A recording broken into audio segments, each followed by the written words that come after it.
Hey guys, today I'm training back and I'm going to demonstrate another exercise for you. This particular exercise that I'm going to demonstrate is going to be the overhand chin up or the overhand pull up.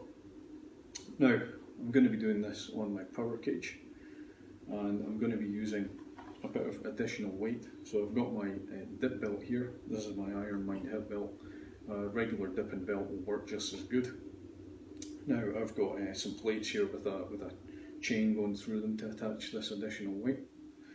Now as a safety feature, before I get into the exercise, I'm doing these off a power cage. If you are doing them off of a power cage, make sure that you've got the power cage weighted down, because you're going to be the opposite side of it and the cage can shake and it can potentially tip.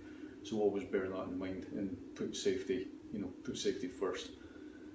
Now the key in the pull up I like to do is I actually like to pull, focusing on my elbows and pulling down like that, to try and get a contraction in the back. I think one of the mistakes that people make when they do pull-ups or chin-ups or anything like that is they focus on pulling at the hands, and this inevitably involves too much of the arms. And we're trying to train the upper back muscles here. So try and pull with the elbows. That's a form tip of mine. You'll really feel a better contraction in your lats.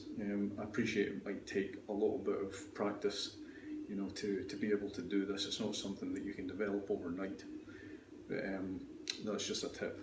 So I'm going to add my additional weight. I'll do a set of 6 repetitions if I can to demonstrate.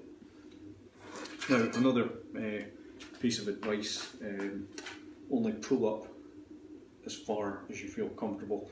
Don't only pull up, don't only pull up slightly, but at the same time, if you're finding it's causing pains in your joints or anything, trying to pull all the way up, I'd advise you stop the exercise ever so slightly short of what would be classed as the full range of motion. Remember that full range of motion can be different depending on your body type and depending on your injury history. So always do what is suitable for your body and not what's suitable for somebody else's. But at the same time, don't just do something to make the exercise easier for the sake of making it easier. Okay, so again, position.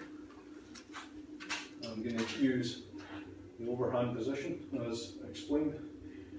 I'm going to lift my feet off the ground, put them behind me, and I'm going to try to minimise swinging. That's another thing. So I come down, put my legs behind me like this, a dead hang for a second to stretch the lats, and then from here I'm going to pull up and finish the reps. Up, up,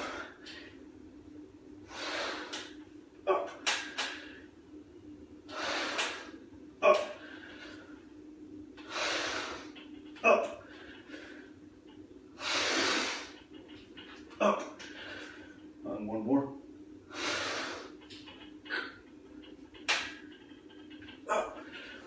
And done. And that is the 6 reps. So you'll notice I got as far up as I could in good form. I tried my hardest not to swing. You see a lot of guys in the gym and they tend to swing about and they use the momentum of their body to pull themselves up. You kind of want to avoid that, and the easiest way to avoid that is to come down into the bottom position and pause briefly, and that way it eliminates any potential swinging, or I think they call it kipping. So that's just a tip on how to do the overhand grip pull up. I hope this video was helpful for you. If you've got any suggestions or tips or anything, sorry I'm a little bit out of breath, feel free to leave them in the comments.